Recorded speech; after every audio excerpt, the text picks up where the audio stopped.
Hello and welcome to the Pup Mommy.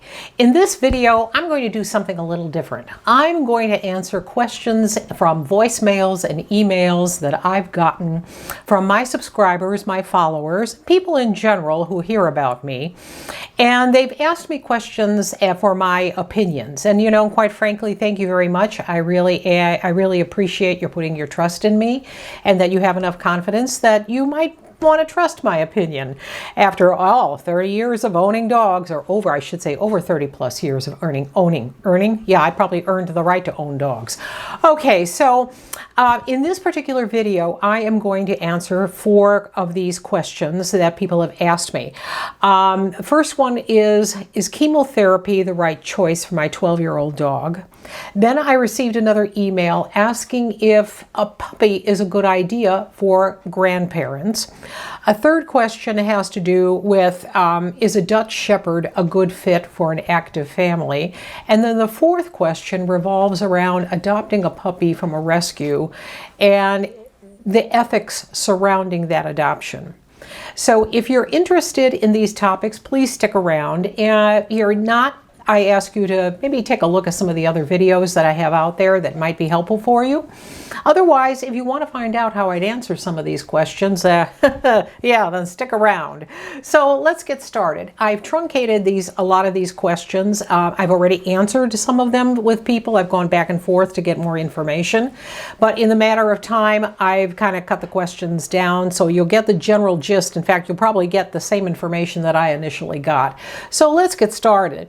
The first is an email from an owner whose older dog was diagnosed with cancer and is asking about chemotherapy. And she writes, Stella is a 12-year-old and the love of my life. Recently, she was diagnosed with cancer and the vet recommended chemotherapy to see if we could stop the spread. I love my Stella and don't know what I'd do without her, but want to do what's best for her. I'm interested in your opinion since your website says you have experience with cancer in dogs. Well, yes, I do. I do have experience, but one of the things that I would probably say to you is, say to this lady and say to anyone else dealing with a chemotherapy decision is, you first have to first thing you have to ask your vet is, where is the cancer located? What type of cancer is it? When was it noticed? What was the likelihood of spreading? Then when you get that type of information and also as well as the prognosis, then you have to look at the dog itself, because there are a number of factors that come into this. And number one, whenever deciding anything regarding your dog's life, you always need to think about what is best for the dog. Remember, it's about the dog, it's not about you. So in that case, when you're looking at your dog, you have to look at the health of the dog up to the time that your dog contracted the cancer. You look at the diet, you look at the activity level, you look at the age, you look at, if you know, the genetics of the dog, because that's all going to help shape your decision. Now, I had a little Boston Terrier Chipper. He was a mast cell tumor magnet, and after his surgery for his 5th mast cell tumor, because it was located on his abdomen, the vet who looked after him for 11 years said to me that she felt that she got it all, but she recommended I go to an oncologist. All right, went to the oncologist, took a look at all the documentation, she presented me with her opinion, and also told me that it would probably be about $6,000. And that he would need about, I think it was 10, 12 treatments. Well, at that point in time, I looked at Chipper. He was 11 years old. He was already starting to get frail. He had been through numerous cancers before. And I made the decision that it would not be in his best interest to put him through that. Now, for a number of people, when you have a dog that is a 5-year-old dog, 6-year-old, 8-year-old, even 10-year-old dog, you have to look at the breed. Some dogs are going to live for can live 20 years. Some dogs can live 15 years, 8 years, or 10 years. But always keep in mind what you're putting your dog through. Some dogs will come through chemo very, very well. Others will find it very tough. So if you're going to make the decision, maybe make the decision in terms of, okay, I'll try one treatment, I'll try maybe the 2 treatments. See what happens, see how the dog reacts, whether the dog is lethargic, whether the dog vomits, whether the dog eats, whether the dog comes through it just fine.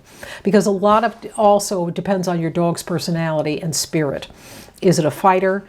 Yeah, then, you know, you just have to make that decision. But these are some of the factors that you should be thinking about and taking into consideration when you're deciding whether or not to put your dog through chemo. All right, now moving along, the second question I had comes from a lady, her name is Lakeisha, she's in Illinois, here by me, whose family would like to get their grandparents a dog to keep them company. Now, she said her grandparents have always had dogs, but recently lost their longtime pal. Her neighbor's dog recently had puppies, and she'd like to know whether a puppy would be a good idea for her grandparents or not. Well, I got back to her and I asked a couple of questions. I asked, first of all right, your neighbor's dog had puppies. What breed is the dog? Because that's going to indicate what the activity level is, something about obviously about the dog, but also how big the dog is eventually going to get. The next thing I asked her is about her grandparents. What is the health of her grandparents? You know, some people are grandparents in their 50s, 60s, 70s, 80s, 90s. Some people are active and mobile, other people less so, because puppies are a lot of work. Now, I adopted 2 puppies in my early 60s, but I'm able to handle puppies. All right, that may not always be the case. So it really comes down to if the grandparents feel that they have the strength and the activity level to keep up with a puppy, because not only that, they're going to have to get up at different times of the night, probably to potty train the dog. Then they're going to have to take the dog to a trainer. They're going to have to take the dog to a vet. And depending on that breed of puppy, that puppy can live again. It can be 8 years old, it could 10 years old, 12, 15, 20. So what is the plan that the grandparents have in case the dog possibly outlives them?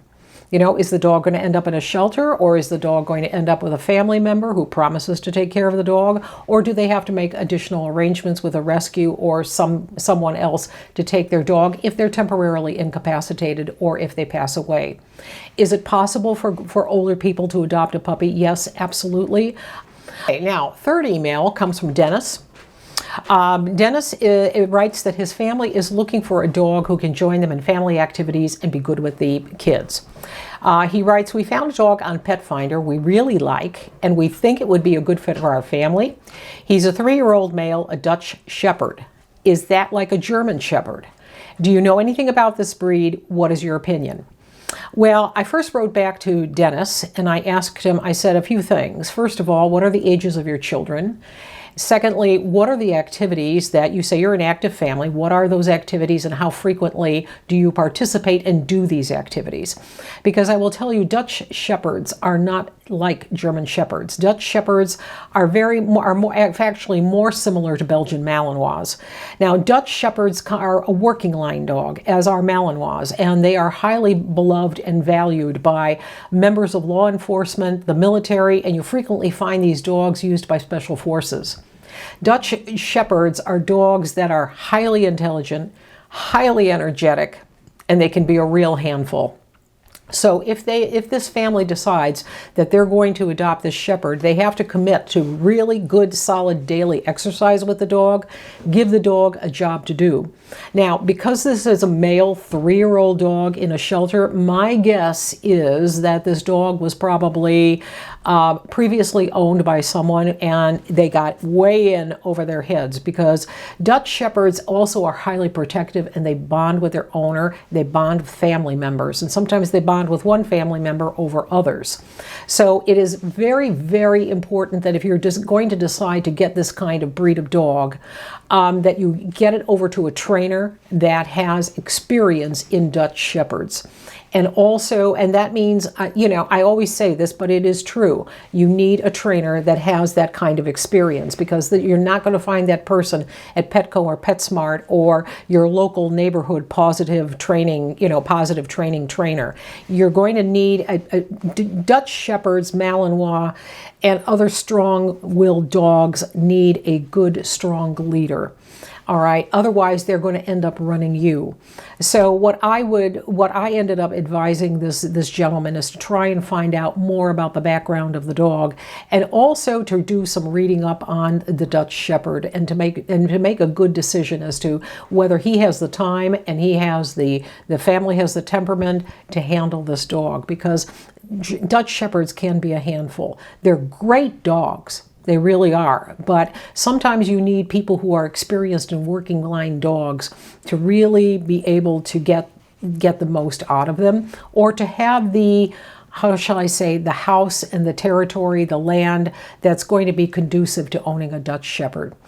All right, going on to the last email that I have, and the fourth is the last question is about, well, maybe I need a glass of water. I don't know. The fourth is from a lady who emailed me about adopting approximately a 1-year-old dog from a rescue. The rescue brought up several dogs from the South where there was overcrowding, and and that's typical. A lot of rescues will do that, especially sometimes with the South when they have tornadoes, they have hurricanes, they have floods, whatever. There are a lot of rescues and shelters that will ship dogs north and into the central U.S. because they have a better chance of adopting. But her concern is that the area that the dogs are coming from is prone to heartworm disease. Now, she mentions that the rescue did not do any heartworm testing on the dog, but they gave it a rabies vaccine. Would I recommend she adopt this dog? That's a little difficult, because what you're doing is, adoption is a balancing act between your head, your heart, and your instincts. Now, no ethical rescue, in my opinion, should adopt a dog out if it knows that it's ill. All right, a lot of rescues have dogs that are disabled, deaf, blind, need medical care, but the adopter knows that up front because there's full transparency. If a rescue, and I'll leave a link to a video that I did on rescues, because there are rescues and there are rescues. And when a rescue doesn't have enough money for a heartworm test, and no, they're not cheap, but a lot of times when you're with a particular vet will give you discounts on different medical procedures and on different testing. But if a rescue doesn't heartworm test a dog, I gotta wonder about that. I gotta wonder about the rescue, really, because now what the rescue is doing is, to me, they're playing on the heartstrings of the adopter. The adopter sees a dog, falls in love with the dog, and now all of a sudden the adopter is assuming the risk. Heartworm is not inexpensive to treat. And secondly, heartworm treatment is difficult on the dog. It's not like you give the dog an antibiotic or a shot and boom, it's done. It is a difficult procedure. So, with all the dogs that are out there that need adoption, that need homes, I would probably say to this lady, think twice. Again, it's your head versus your heart. It's your pocketbook. But I would think twice, and I would also think twice about working with that rescue. And so that's it. I don't know. I don't know, but I hope you did find some of the information in this video helpful. If you would like to contact me, I'll leave my contact information in the description section. You can also reach me through my website, and you can reach me through thepupmommy@comcast.net. So take a look at some of my other videos to see if they might be helpful for you, and I will be uploading the next video shortly. Thank you very much for watching. I appreciate all your comments and your interest. I really do. Don't forget to click and subscribe, and I'll be seeing you again shortly for another video from the Pup Mommy. Bye for now.